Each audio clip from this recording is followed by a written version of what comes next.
हिंदू धर्म से जुड़े पौराणिक इतिहास पर नजर डालें तो कई ऐसी कहानियां सुनने को मिल जाएंगी जिनसे अभी तक आमजन वाकिफ नहीं है।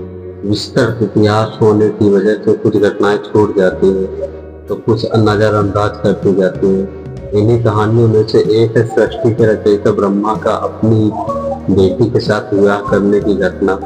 यह बात तो हम सभी जानते हैं कि त्रिदेव के हाथों में इस सृष्टि की बागडोर समाहित है। ब्रह्मा के पास सृष्टि की रचना का दायित्व है, विष्णु के पास संरक्षण का। वही देवों के देव कहे जाने वाले महादेव शिव को विनाश का जिम्मा सौंपा गया। इसी विनाश के बाद फिर से शुरू होता है सृजन का चक्र। ब्रह्मा का अपनी ही बेटी के साथ विवाह करने की इस घटना का उल्लेख सरस्वती पुराण में वर्णित है। सरस्वती पुराण के अनुसार सृष्टि की रचना करते समय ब्रह्मा ने सीधे अपने वीर से सरस्वती को जन्म दिया था। इसलिए ऐसा कहा जाता है कि सरस्वती की कोई मां नहीं, केवल पिता ब्रह्मा थे। सरस्वती को विद्या की देवी कहा जाता है, लेकिन विद्या की देवी बेहद खूबसूरत और आकर्षक थी। स्वयं ब्रह्मा भी सरस्वती के आकर्षण से खुद को बचाकर नहीं रख पाए और उन्हें अपनी अर्धांगिनी बनाने का विचार करने लगे। सरस्वती ने अपने पिता की इस मनोभावना को भांपकर उनसे बचने के लिए चारों दिशाओं में छिपने का प्रयत्न किया, लेकिन उनका हर प्रयत्न बेकार साबित हुआ। इसलिए विवश होकर उन्हें अपने पिता के साथ विवाह करना पड़ा। ब्रह्मा और सरस्वती करीब 100 वर्षों तक एक जंगल में पति पत्नी की तरह रहे। इन दोनों का एक पुत्र भी हुआ जिसका नाम रखा गया था स्वयंभू मनु। इसके उलट मत्स्य पुराण के अनुसार ब्रह्मा के 5 सिर थे। कहा जाता है कि ब्रह्मा ने सृष्टि की रचना की तो वह इस समस्त ब्रह्मांड में अकेले थे।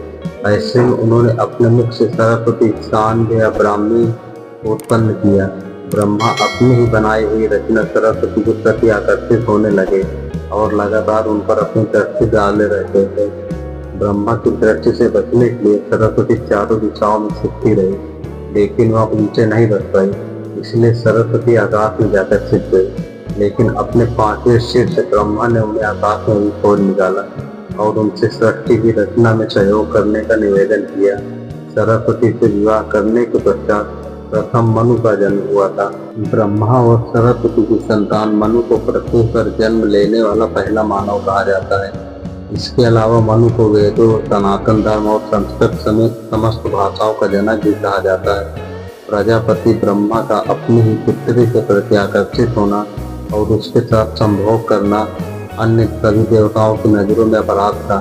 सभी ने मिलकर पापों का सर्वनाश करने वाले शिव से आग्रह किया कि ब्रह्मा ने अपनी पुत्री के लिए यौनाकांक्षाएं रखें, जो कि एक बड़ा पाप है। ब्रह्मा को उनके किए का फल मिलना ही चाहिए। क्रोध में आकर शिव ने उनके 5वें सिर को उनके धड़ से अलग कर दिया था। शिव पुराण के अनुसार ब्रह्मा के सर्वोत्तम 5 सिर थे, लेकिन जब अपने 5वें मुख से उन्होंने सरस्वती, जो कि उनकी पुत्री थी, उनके साथ संभोग करने के लिए कहा तो क्रोधावश सरस्वती ने उनसे कहा कि तुम्हारा यह मुंह हमेशा अपवित्र बातें ही करता है, जिसकी वजह से आप विपरीत सोचते हैं। इसी घटना के बाद इस बार भगवान शिव अपनी अर्धांगिनी पार्वती को ढूंढते हुए ब्रह्मा के पास पहुंचे तो 5वें सिर को छोड़कर उनके अन्य सभी मुखों में उनका अभिवादन किया, जबकि 5वें मुख ने अमंगल आवाजें निकालना शुरू कर दी। इसी कारणवश क्रोध में आकर शिव ने ब्रह्मा के 5वें सिर को उनके धड़ से अलग कर दिया था। तो दोस्तों, ये कथा आपको कैसी लगी कमेंट्स करके जरूर बताना। अगर वीडियो आपको पसंद आई हो तो वीडियो को लाइक करके चैनल को सब्सक्राइब कर देना और साथ ही साथ बेल आइकन को प्रेस कर देना ताकि वीडियो का नोटिफिकेशन सबसे पहले आप तक पहुंचे। तो दोस्तों, फिर से मिलते हैं एक नए वीडियो के साथ। तब तक के लिए जय श्री कृष्णा।